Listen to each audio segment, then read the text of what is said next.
Hey there, YouTube. Welcome on back to Artichoke Dip. My name is Rob, solo tabletop gamer.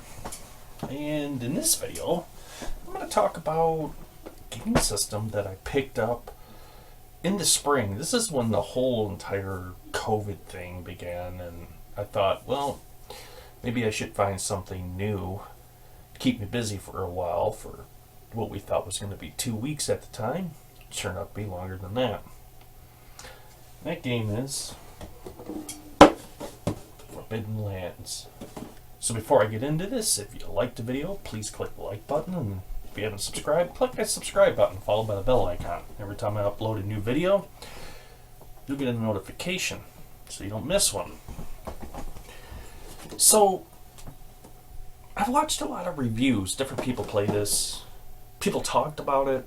I had picked the game up, and then, for whatever reason, every time I went to it, just as you've seen in the beginning, that was my overall feeling about it, and I didn't know why.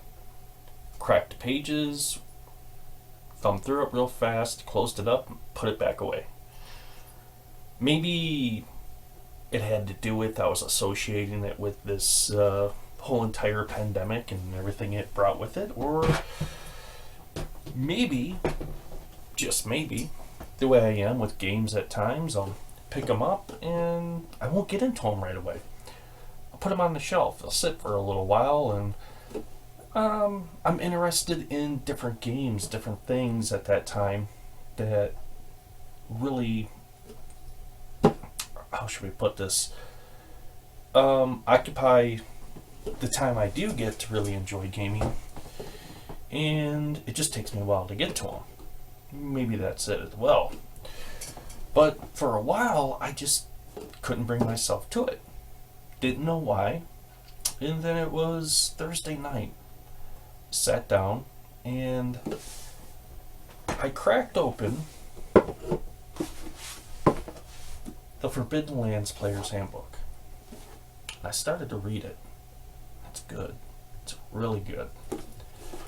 I was really surprised how this system, well, first of all, let's just get into what I really like about this system overall. The fact that this, I think out of all the RPG games I have played so far, and now don't get me wrong, all RPG games are story orientated. That's what an RPG game is. It's about telling a story, and you being the director and or narrator, you're using the dice to, well, alter the way that the storyline is going to go one way or another. But this system takes it, in my opinion, a step further in the fact that it gives you such rich detail to work with. For a good example, the villages. Most RPG systems you play in, they're going to give you a village unless you buy a specific module or campaign setting that has everything mapped out for you and all the details and the NPCs and everything else that goes with it.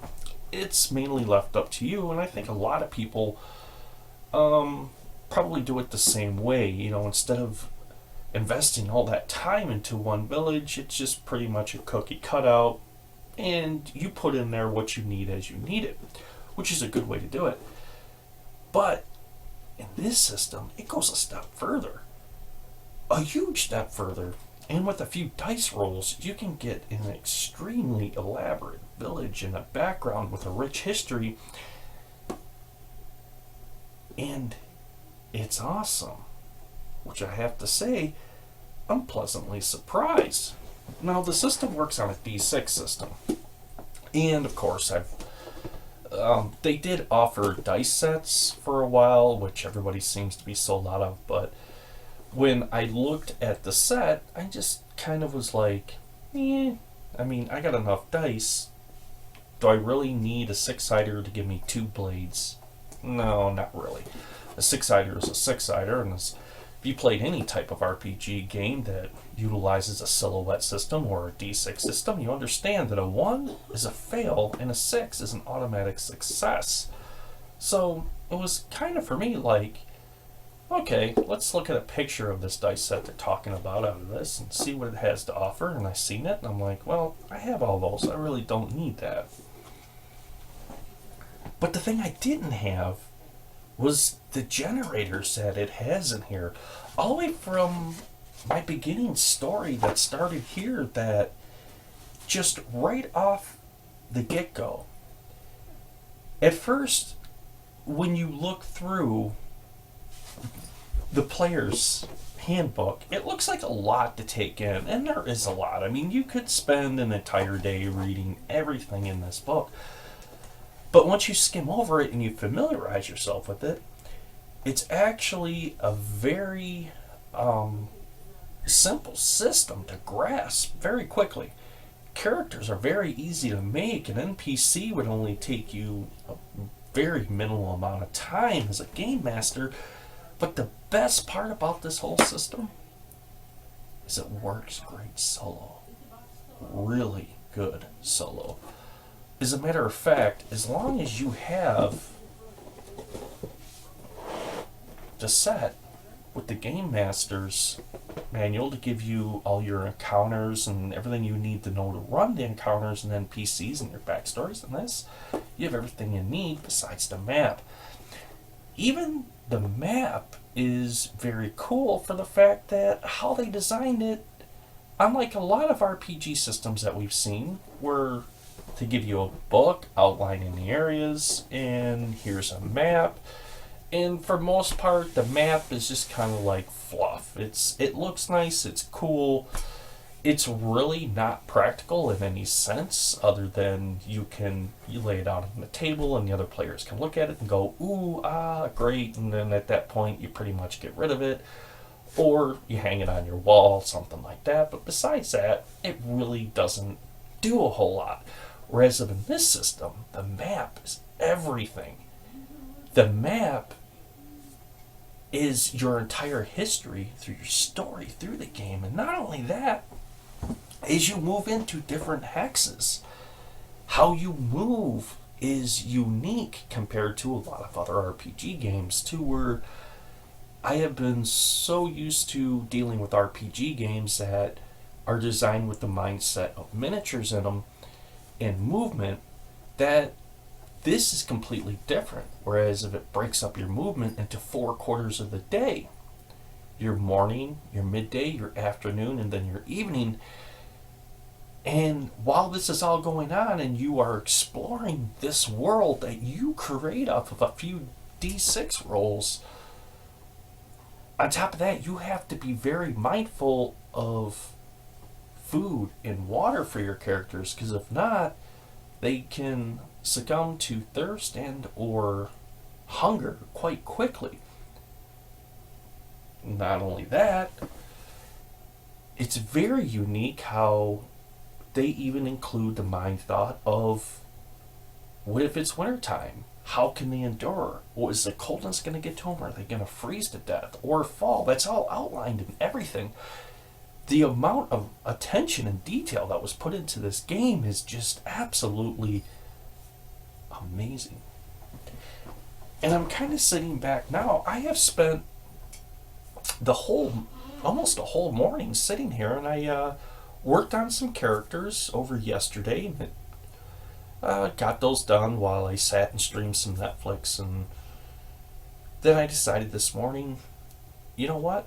Let's try this. Let's roll it out. Let's see how everything works. And to my surprise, hours have flown by, and it's a great system.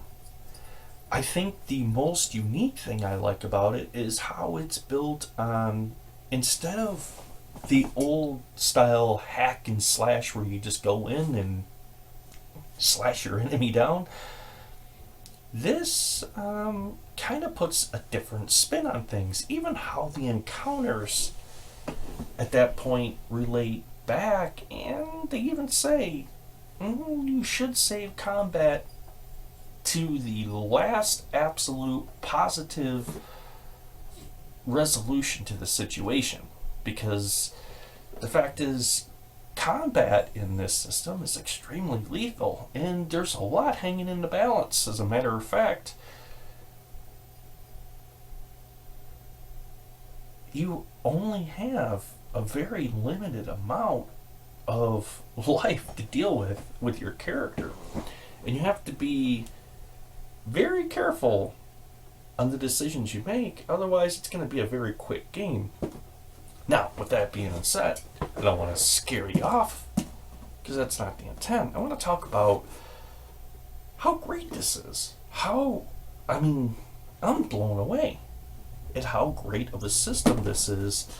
I have heard other game channels talk about it and rate it. Quest-wise, it's an excellent system. Loved it. I have to agree with them. The books, the binding and everything are absolutely just gorgeous when you look at them. I mean, leather-bound book, the nice thing I like about it. Now, of course, you can see I got my sticky notes marking areas that I need. I recently ordered the Game Master screen.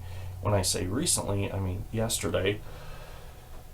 That way, I don't have to worry about burning the books out, flipping back and forth. I'll have all my tables and everything I need right there in front of me. So at that time, if I need any, information, I can just go back to the book and save the spine of the book. But the cool thing is, I love are the page markers that they give you in these things. It's just high quality books. The artwork is excellent in them.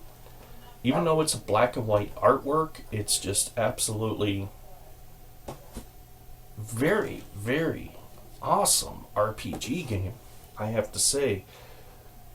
And I'm amazed. I'm just, I'm dumbfounded at this point that I haven't had a piqued interest in it until recently. And I'm glad I did, because, man, I'm telling you, if you guys haven't tried this yet, you should. Particularly if you enjoy solo RPG gaming. I mean, everything I do on my channel, I try to focus around solo. Something you can sit down at the table and you don't have to have a game master or a whole lot of people to play it. You can just sit down and enjoy whatever it is you like to do, sci-fi, fantasy, so on and so forth, and give you those ideas how to run them games by yourself and enjoy a session by yourself. And in this system, you can do that quite easily. As a matter of fact, even though you have the Game Master's Guide, and it says in there, you shouldn't let the players read this and destroy all the fun. Really, the way this is set up, man, you never know what you are going to get. And let me get to my encounter section here. So anytime you enter, and we're gonna go to the table here in a minute, and I'm gonna show you the map a little bit more and what I'm talking about, and some of the things I found that I use that might help you guys out there. If you pick the system up, or maybe you're struggling with it. But the thing that's absolutely amazing that I like about this system, so typically anytime you play an RPG solo, the one thing that seems to be the most tedious about it is building your encounters. Whether you make your own table and you write down the counters, whether your encounters are pre-planned and you've already built a dungeon, or you have a scenario you've already built and you know it's already in there, or have a general idea, this goes a step further. This gives you a cool table that you roll off of. You look at the terrain that your characters are currently in, whether you're in plains, forest, dark forest, hills, mountains, a lake, marshlands, quagmire, and or ruins. At that point, cross-reference the number, and it's going to give you a number on here. That number corresponds with an encounter as you read through it. And some of these are very, very... I haven't been through all of them, been through a couple of them. Some of the things I can say, I ran into the Blood Mist, and the Blood Mist were, it's it can be very formidable if you allow it to. Luckily, my characters were already in the forest, so they were able to climb up some trees and escape it.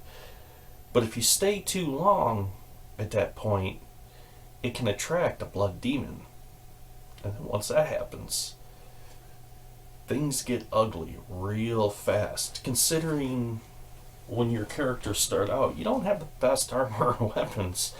And these things are just lethal. The other cool thing was one of the encounters I ran across was the ogre. And how they give you a description of what your characters see, which is cool because it adds into your storyline. But also with it, everything in this game, when it comes to the characters, is just skill heavy. You're rolling against skills. Even combat is a skill. So everything you meet is a roll and an opposed roll.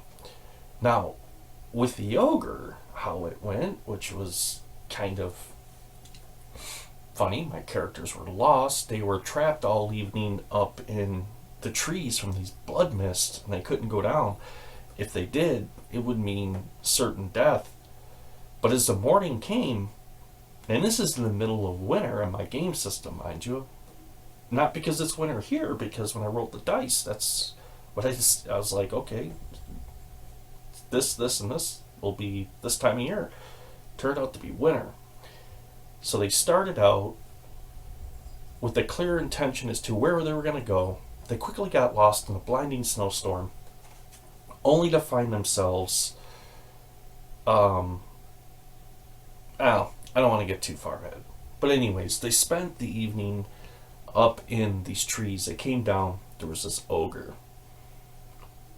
My sorcerer was able to reason with this thing to a certain extent because they're not that smart, but using some manipulation was able to strike a deal with it and say, look, we don't want to fight you, but we need to find some civilization. We need to find something. We need to get some sleep, some food, and we need to heal. Is there anything we can trade or bargain with to help with that? Well, the ogre happened to have a captive in the sack he was dragging behind him, a human captive. And how my story went is he said, okay, I'm looking for some entertainment. He said I was going to take him back to the lair and, I don't know, maybe we would quarter him with some horses and sit and watch, but he said, what the hell? This is entertainment's entertainment. He said,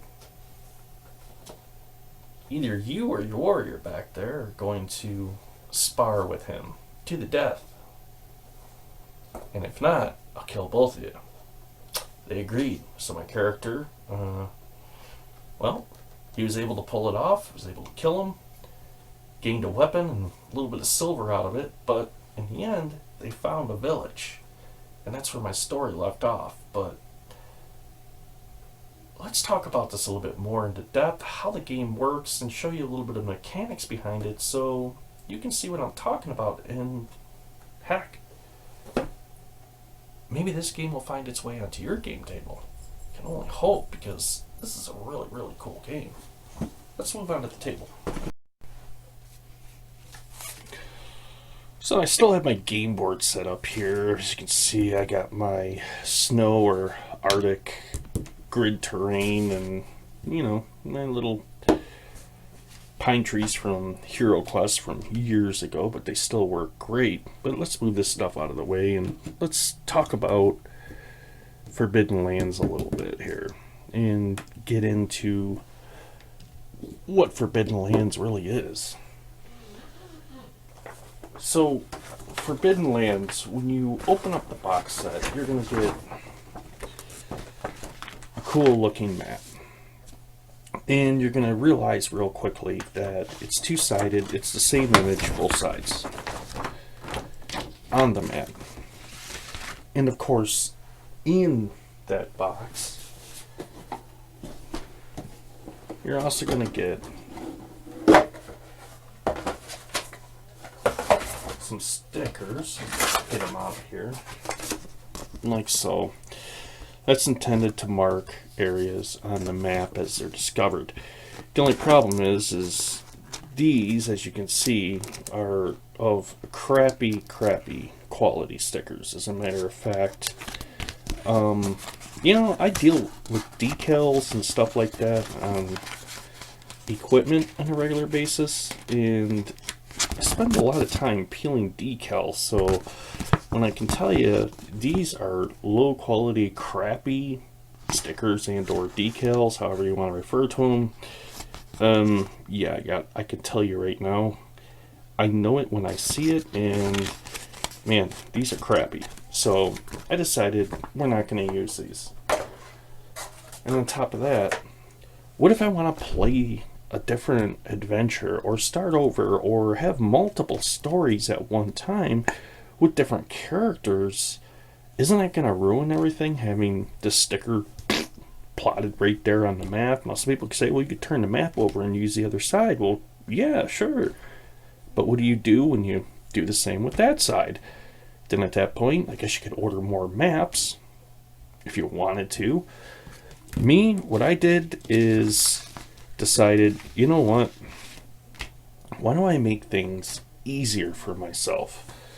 Now, if you're like me, you read a lot, and, well, I do a lot of RPGs, constantly reading, taking notes, putting stuff down. So these things, you know, are magical. The sticky note. Use them a lot, but what I decided to do to track my progress through my game was to put one here to show where my character started and my story started for this, and as I move into a new hex, track it. Now, my story is supposed to take my characters to a place down in here in the mountainous areas, and let's get into that a little bit, how I came up with it, and, well, where it came from. Because that part, I think, may surprise you. So, one thing I can say about this game, if you enjoy writing stories, you enjoy that creative aspect of RPGs to where you can detail every single minute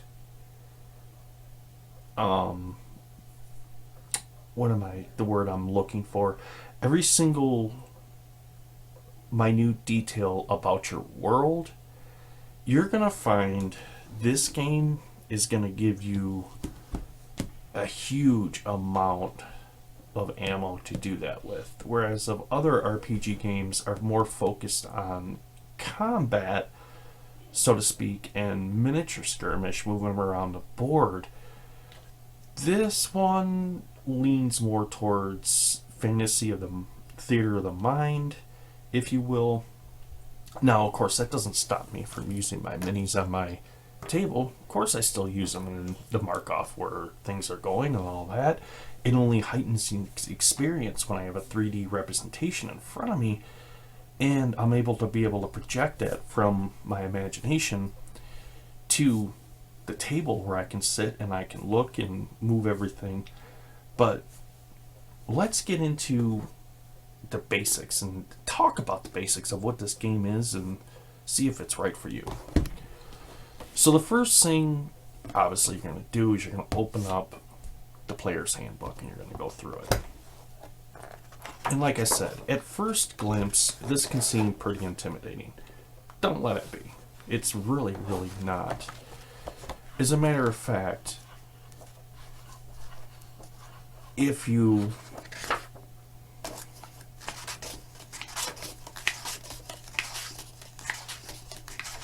go straight to this section right here, which tells you how to create your player character, you can do it that way, which is a quick way. It walks you right through it.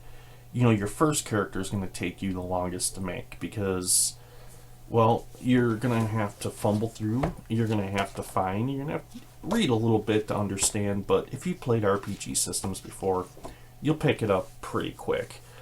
Now, for a lot of us out there that have played the D20 system for most of our gaming lives, I will say, this might be a.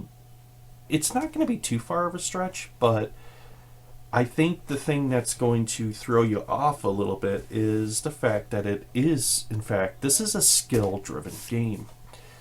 Even, like I said, combat gets back to skills, not hack and slash, roll a 20-sider. If you hit the armor class, roll your damage and deduct hit points. Doesn't necessarily... damage works that way, but not exactly like a D20 system. So when you start out to make your character, at that point, everything is, how do I put this? It's a very templated game. And you go through, you choose what they call your kin. And your kin, in fact, is your race. And you decide whether you want to be a human, you want to be an elf, you want to be a dwarf, whatever half-elf, whatever, or halfling. Even they have a wolfkin, and you could even play a goblin. So, depending on whatever your interests are with fantasy gaming, and some people tend to like to lean towards elves. Elves are more nimble, they get a higher dexterity, they have a higher amount of defense. Others, people like to gravitate more towards the more bulkier, if you will, on the race scale, which is going to be more of like your half orcs or your orcish, the more brutish, because those are going to be your tanks. Those guys are going to be able to withstand huge amount of damage and be able to deal a lot of damage as well on the battlefield.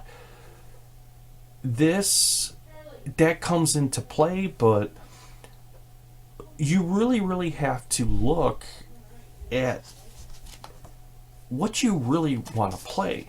And the fact that what I mean by that is the unique thing about this system and the way that it's written is that the humans, which are very adaptive, and we'll get into the talent here in a minute, are actually the new kids on the scene, if you will, in this game world. And the world has been dominated and discovered and owned, if you will, for a lot longer by the elves and the dwarves of this world, which is unique. I really do like that little twist. Now, as you look at the kins, it's going to suggest, hey, typical professions, such as a dwarf. If you decided to play a dwarf, your key attribute is going to be strength, and your typical profession is going to be a fighter, a minstrel, or a peddler. Now, a halfling, I guess a lot of you would be thinking out there, well, you go back to J.R.R. Tolkien, you would think a burglar and or a rogue, which you're not that far off. They suggest typical professions would be a minstrel, a peddler, or a rogue. A peddler, which I have not chose to play, but would be a merchant. A rogue, well, if you played fantasy gaming, you know what a rogue is. It's a thief, or however, and a minstrel would be the same as if you played a D&D system, as a bard. So there you go. They're using music in a magical sense to be able to alter their environment around them to their benefit or to their enemy's disadvantage. However you'd like to look at that. Wolfkins, I haven't got into a whole lot. Goblins, like I said, I have just recently started playing this, so I really haven't delved that deep into this area. I went with 2 kin for mine. Mine was a human and a half elf, and I'll get into their characters here in a minute. And then moving on from there, you go from your kin to your profession. Your profession will be the same if you're playing a D20 system. It's going to be your class. You're going to pick, what do you want to be? Do you want to be a druid? Do you want to be a fighter? Do you want to be a hunter? A hunter, I would compare this as the same as a ranger in D&D, or D20 systems, a minstrel, which would be the same as a bard in the D20 system, a peddler, which is a merchant, which is kind of it's unique, and that's a very cool thing to add into an RPG system, given the fact that the majority of time merchants are just NPCs and really not a playable character class. But in this game system it is, and we'll get into that here in a minute. You can go into being a rider. As far as the rider goes, this feels very Tolkien-esque to me. I mean, this is just like, makes me think of the riders of Rohan from Middle-earth. The rogue, the sorcerer.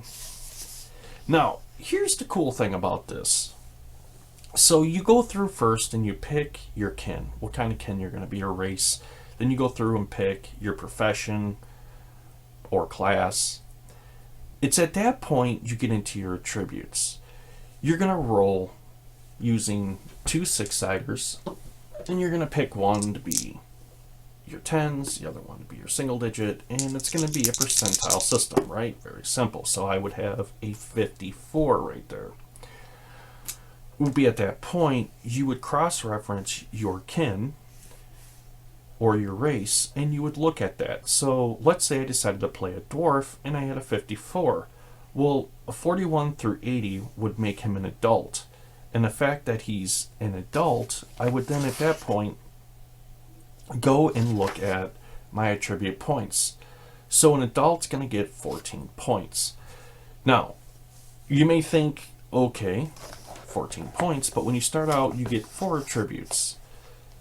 Out of those 14 points, you have to, at that point, allot those to those 4 key attributes, which may not seem difficult at first, but, well, there's various things to consider, because everything going back to your very first decision of the kin you want to play, I went too far, gives you a key attribute as to how to play that particular kin. And then when you get into your character class as well, it's also going to suggest a key attribute as well, which is going to reflect there. So looking at that, 14 points would be a lot of attributes to be able to put into that character, and you could do a whole lot with that. As you move on, you get to pick your talents. Talents are what I would explain in the D20 system. If you've been playing 3rd edition forward, it's going to be the same as your feats. It's the best way I can explain that to you. Talents are going to give you an edge that your character particularly has above the rest of the inhabitants of this world, if you will. So as you go through the talents and you look at them and you learn more about talents, it's going to explain to you how they work. And everybody starts out with their kin talent, 1 professional talent, and then a general talent. And you go through and you pick those out, and it's at this point we get into a thing called willpower and how the willpower works.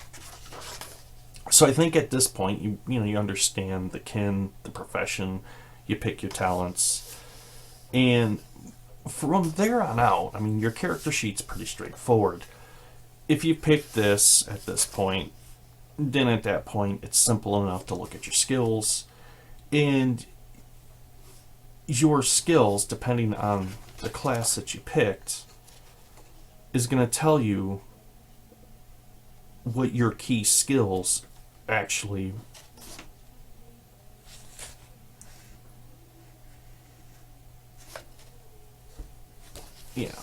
they're going to tell you for that profession these are your key skills. So at that point, you would go through, you would take your number here from your attributes, which would transfer over to here. Now you're going to get a bonus to these professional skills, if you will, class skills. And what that's going to reflect is how many dice you're going to roll for that particular skill.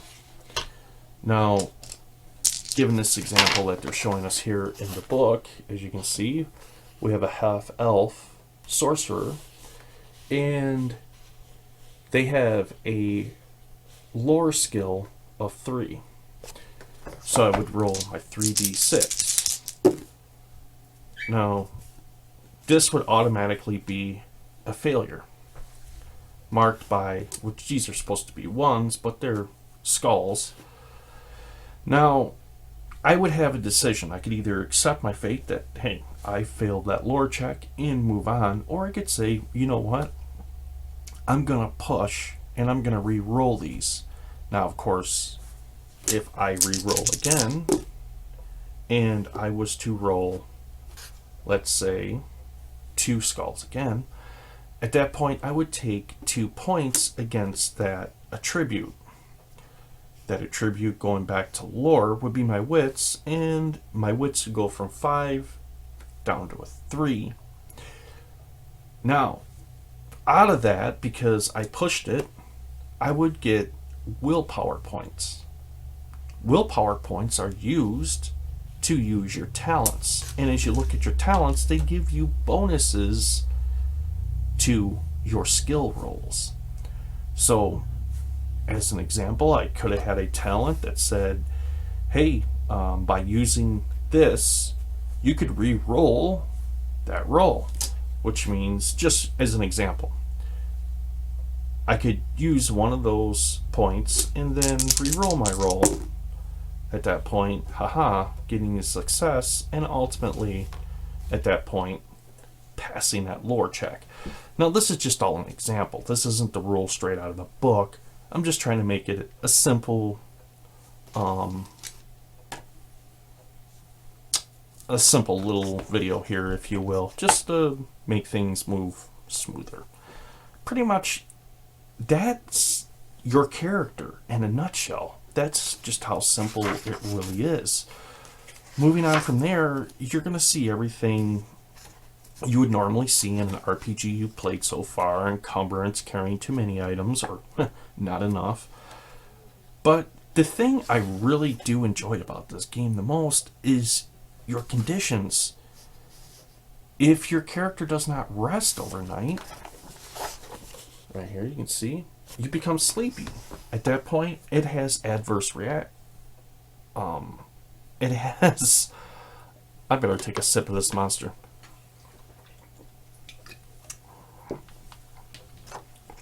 So, with the conditions, let's say you are sleepless. Because you are sleepless, there is going to be, at that point, certain modifications that are going to be imposed on your character, and not good ones, because you have not slept. As well as thirsty. You can become thirsty. You have to track how much water your character is drinking throughout them 4 segments of what they consider a day, which will be morning, day, afternoon, and then evening.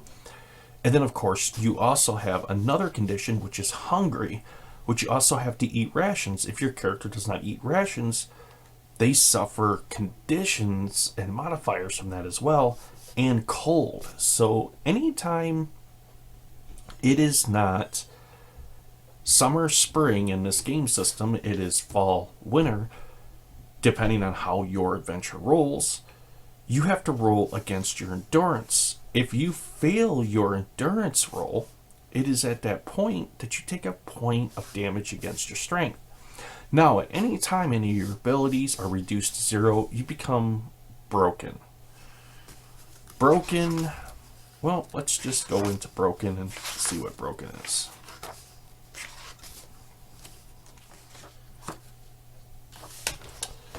So, when your attribute score reaches 0, you are broken. This means that you are put out of the action in one way or another. exactly what it means to be broken, depending on what attribute has been depleted. Strength, you are knocked senseless, and you roll for a critical injury of that type and damage you have suffered. Wits, you are paralyzed by fear or confusion, and you roll for a critical injury on the horror table. Agility, you collapse from exhaustion and you can only crawl and wheeze. You can't perform any other actions.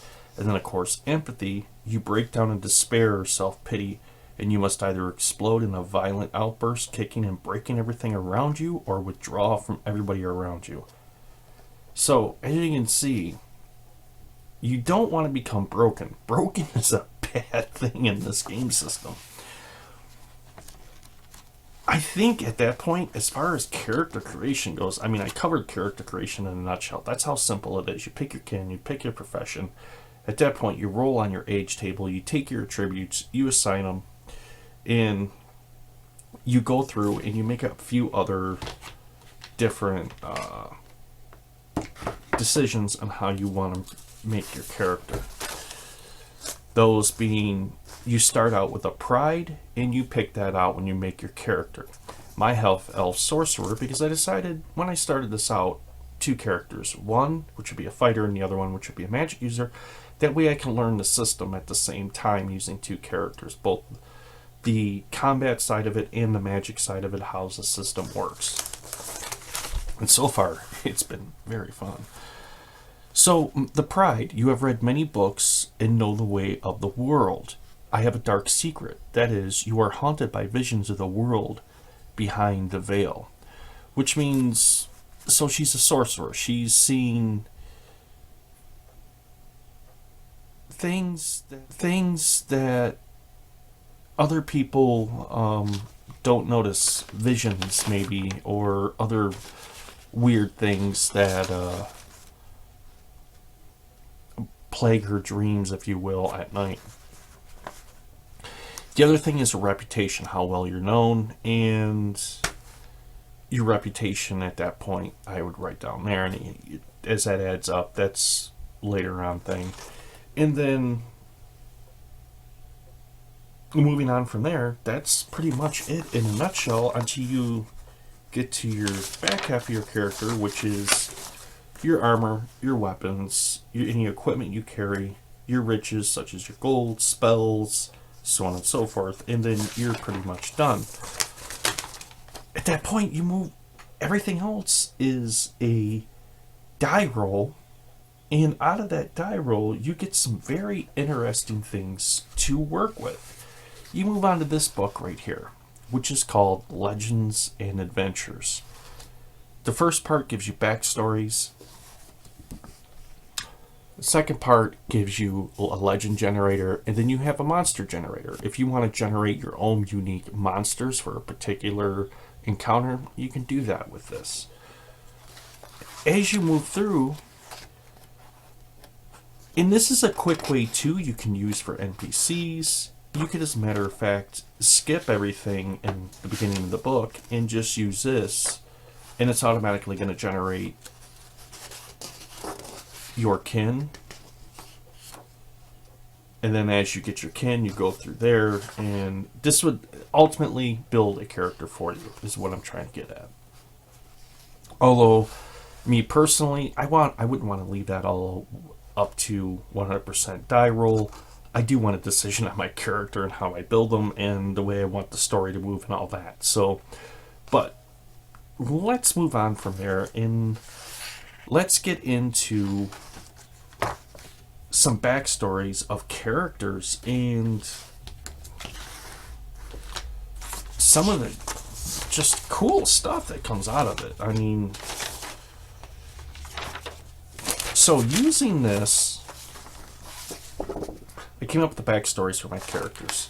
My first character, which is Sangre, which is a half-elf outcast from the edge of Darkwood and a student of Master Talon of the symbolic disciplines, but soon curious of the world, wanders the world to experience firsthand the experiences she has only found in books. Which gets back to the way I picked this with her pride. You have read many books and you know the way of the world. My second character, who's the human fire, Balder. An Elderlin from... Now, the Elderlin is a species of human in this world from the plains of Molderna. Orphaned... He was the plains of Molderna and orphaned. You know the perils of this world all too well. Captured at a young age, you spent many years in a dark dungeon until fate would have it and you were able to escape. So those are the backstories of where they came from. They're both kind of outcast, if you will, in their own right. And how they met. It went into how do your characters meet. And this is how they met. Sangre and Balder met while hired as rear guards for a caravan that crossed the lands after many hardships and losses. Once the caravan reached its end, they decided to start a new life as adventurers. So basically traveling with this caravan, everything, the hardships, the losses, and everything that they have seen, they kind of decided, rather than using their talents that they had to make for others, why not just go into business themselves and basically ultimately make money for themselves. Now, the last thing, which we'll go into, is the really cool one, is the legend generator out of this. I really enjoyed this part, and this is what really makes the game, particularly for a solo experience, so rich and unique. This is my legend that came out of this. So in the apex of the Elder Wars, the Elder Wars was a war between the humans and the dwarves and the elves, and bad juju, bad blood between them, territory disputes, the whole 9 yards. I'm not going to really go into that. That's part of the history of this system. And depending on what timeline you're playing in, because yes, it does take that into account as well, you'd read the history to give you an idea as to what's actually going on in the world that your characters are basically unveiling this story of their adventures in. So, the legend is the apex of the Elder Wars. A power-hungry, vain priest by the name of Vaxus, who sought the den of an ancient green dragon known as Nilforten to gain knowledge of the secret location of the Scepter of Immortality, located in a hidden cave. Close by, according to the legend, in the mountains of the southeast. Vaxus was not given immortality, but the power to heal any wound simply by grasping the scepter. Upon his death, the scepter was locked into a stone burial monument with Vaxus' remains. Legend tells that the area is protected by not only Vaxus' ghost, but his loyal followers that have perished there as well. That's the legend backstory. That's where my characters are headed to. That's how, with the map, they started out here, and they're heading to the southeast. So somewhere over in this area is where the story's taken me, and maybe they'll find what they're looking for there. But there's a lot more to it than that. So that is a very, very cool resource to have. I mean, this book alone with the legend generator and the backstories for any RPG system you're playing could bring just an immense amount of richness and a lot to your game. A lot. I mean, for me, I'm kind of like kicking myself right now because I wish I would have gotten into this a little bit earlier, but you know what? Hey, we've had a long weekend. It is the holiday weekend, so I guess this was the right time for me to sit down and be able to really get into this. Now, everything else is pretty much outlined in the system for you as far as the journeys go. It tells you how to make your way through the world, and there are other things that are taken into account that all go back to rolling against your skills. Anytime you move into a new hex on the map, at that point, somebody has to be the pathfinder, if you will, the leader, the one leading the way, saying, let's go this way, let's go that way. And they have to roll against a skill check. If they fail that skill check, at that point you have to go to the mishaps. Now, this is where the real fun comes in. And this may look like a bad thing, mishaps, but it's not. This is how I ran into the blood mist. This is how I found an abandoned cabin to where the occupants there, well, when we got there, they were taken away. The door was kicked in, and we don't know who took them, but, you know, there was some supplies in there that my characters needed to help them survive this cold, bitter winter storm that they had just endured, and to help them move along. And it also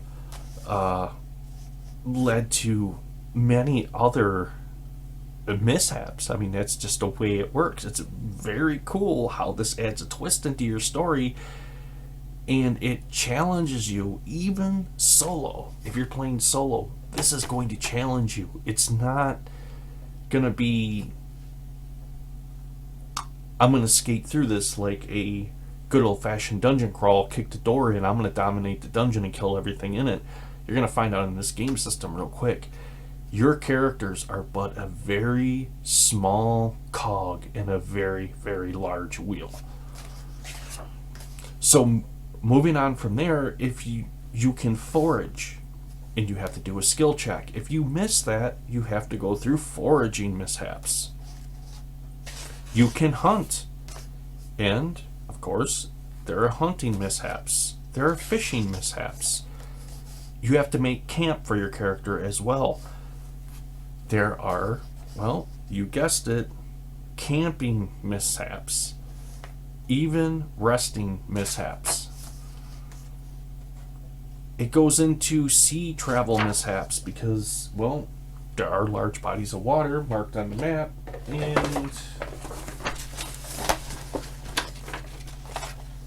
you can at that point traverse these areas by a maritime vessel.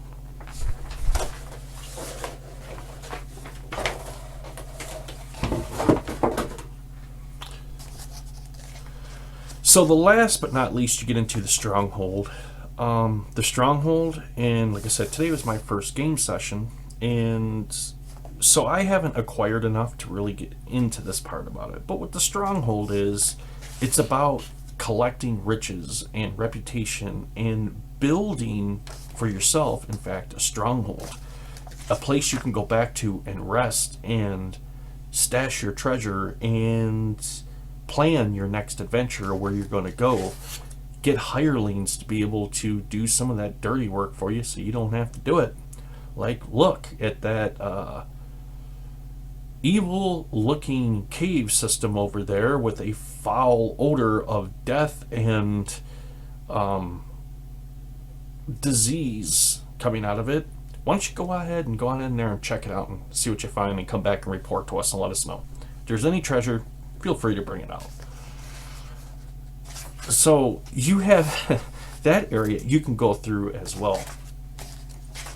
Now, the one thing I have not got into yet, because so far it's been above land out here in the Arctic as my guys have been moving around, but in the Game Master side of it, you also have a dungeon generator. So just going through the tables, we'll roll up a quick dungeon. So using my super dice here, this will be my 10s and that'll be my singles. So I got 55. So looking at this, I'm going to go, this dungeon was built during the Blood Mist. What is the size of the dungeon? Using 1d6, a 5. It's a large dungeon. There's 4d6.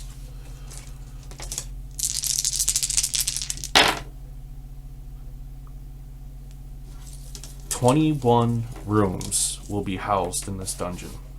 The original purpose, well, let's see what the original purpose of it was. 53.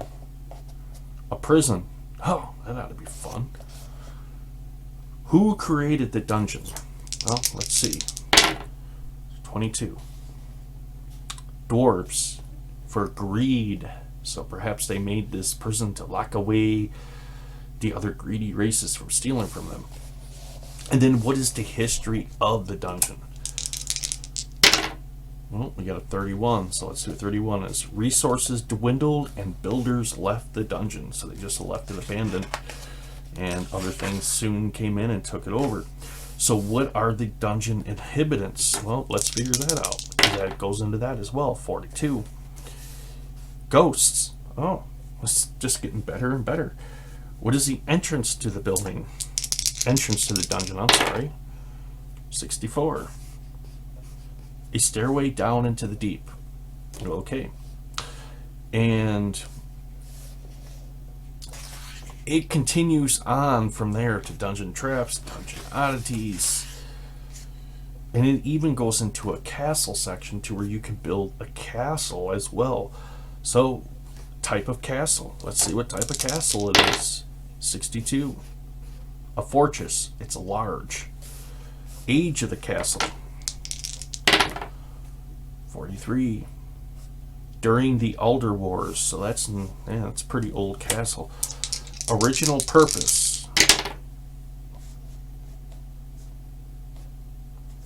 Display of power. So you can imagine it's going to be a very well made castle. If it's a display of power, it's going to have all the bells and whistles for its time. The founder of the castle. 46. Which is a cruel noble. The condition of the castle. So we're going to roll a d6 for that. It's going to be a 4. Warn. History of the castle. So let's see what the history is. 55. That's going to tell you. Conquered by enemies. The inhabitants. If ruined, modified to roll by -2. So we got a -2 roll here. So we're going to roll a d6. We got a 4. It's going to be a 2. No, but someone moved in later. Roll who has moved in table. So who has moved in? We go over here to this table, and we're going to go back to our D66. 55, which is going to be elves have moved into this table. How many? And it goes into the amount, and then it gives you a page number, 54. You go back to that page.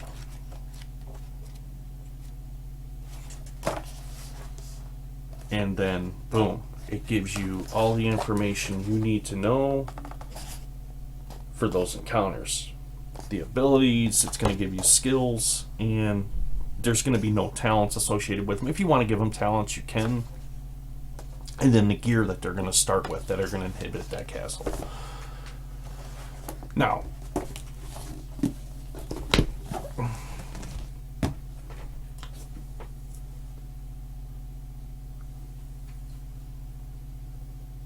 was Forbidden Lands in a nutshell. I really enjoy it. So far, since I've gotten into it, like I said, I've sat down and I have to say, I think what really puts the icing on the cake, if you will, for this particular system is the fact that you get the little pamphlet that has that legend generator. You get the generators for the terrain, the encounters, the castle generator, the dungeon generator. Even if you play solo, the nice thing about it is it quickly builds this environment for you with a few dice rolls. And you don't have to go fumbling through a large library of stuff to be able to piece this stuff together and put that in. You really wouldn't have to, but you know what I'm getting at. Having source material to draw upon to do that. Now, unlike a D20 system, you're not going to have hardness of materials and how hard this is to break and boom, boom, boom, boom. This is strictly a skill heavy game. It's you roll and you either succeed or you fail. Same with your opponent in that world. But the cool thing I like about it is the fact that it is so story driven.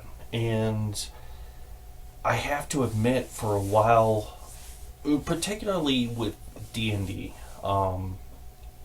the old school D&D started out where it had the same premise and mindset on you don't want to do combat unless it's your last resort, for the fact that it's dangerous and your characters could possibly die.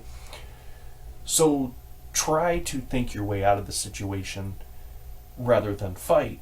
And we move into now what we have 5th edition, where everything is just hack and slash, overpowered, and kick the door in a mentality type of gaming, which is cool because I enjoy that gaming from time to time. Or cinematic combat like Ruin Quest, to where it's so descriptive of the combat. But this is nice for the fact that it's all story. It's all 100% story, and where you take that story from.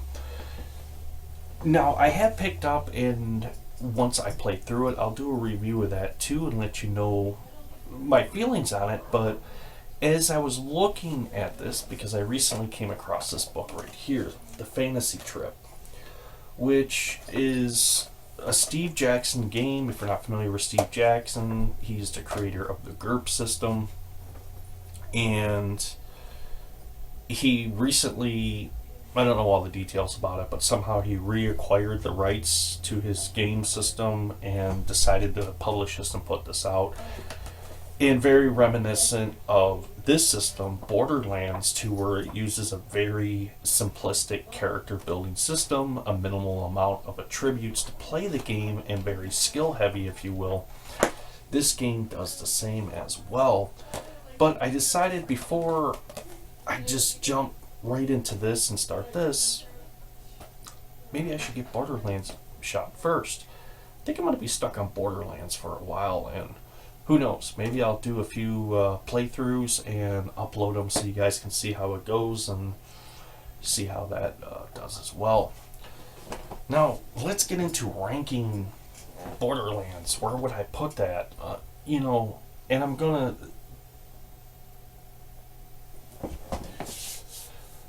to rank it 2 different ways. So the first way, if you were playing in a large group and you had a game master running this, and from a game master perspective, with just the amount of resources you have at your disposal to be able to create this world, and pit these, as we'll put it, challenges to your players, I would give it a 9 out of 10 if you were playing this in a large group for RPG experience, because it's something I think everybody's going to be able to have a really, really great time with, and it's a very unique system given the fact that it has such a rich story background to begin with, to be able to build your characters and play in, and it's just not your typical cookie cutout RPG. Now, let's get into the solo, because that's what I'm about. I'm all about the solo. I like solo gaming. I mean, you look around me, I'm going to say, besides my RPG books back here that I play solo, just about all my other games are solo. They're for the solo experience. Where would I rate this for the solo RPG player? I would have to rank this up there a 9 out of 10 as well. And the reason why I say that is the fact that it's a simple system to use. It's very story driven. The amount of resources that they give you, even if you're playing this solo and you're just doing the dice rolls out of the Game Master book and what have you as well, you're going to get a story rich environment. And not only that, you can use those resources in your other games as well and pull upon those if You want to. And on top of that, like I said, the system may look intimidating at first when you first open it up and get into it, but you're going to find out relatively quickly it's a very, very simple read, and it's a very easy system to pick up quite quickly. As a matter of fact, by the time you get done moving through your first hex, you're kind of like, okay, I got this. I see where this is going and how this is set up and meant to be ran. So with all that, my friends, that's my take on Forbidden Lands. I like it. I can't believe I spent this much time avoiding it. And I think back on that, and I think the reason why is maybe I was attaching the mindset of when this pandemic first hit, and what was supposed to be 2 weeks and then back to normal life. And, well, that of course, as they say, the rest is history. So, with all that said, my friends, I hope you enjoyed this video. If you did, please click the like button. And if you haven't subscribed, if you're just hanging out to watch the videos because you like RPG, you're getting into RPG systems and you're looking for some tips and tricks, maybe how to do solo RPG, or you play in a large group and you haven't been able to because of social distancing restrictions at that point, and you're looking for maybe a different avenue to get your RPG fix. Doesn't matter why you're here. You're all welcome on in. Just remember to click that subscribe button followed by the bell icon. Every time I upload a new video, you're going to get a notification so you don't miss one. Alright, my friends, with that being said, this is Artichoke Dip signing off.